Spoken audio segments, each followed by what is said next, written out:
first. Appreciate your support. I hope you guys are good. Do you have a washing machine? Do this. Go open the door. Do you see this? Pull the door rubber seal. Just do this.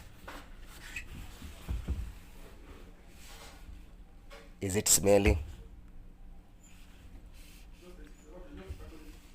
That is enough diagnosis that you've been looking for. Your machine needs service and maintenance. Your machine needs deep cleaning. Number one, this machine was staining clothes. Number two, it was smelling. Three, it was taking long to complete a cycle. More expenses, because now you'll have to spend more on electricity and water bills. Hey, don't play yourself. Book for maintenance.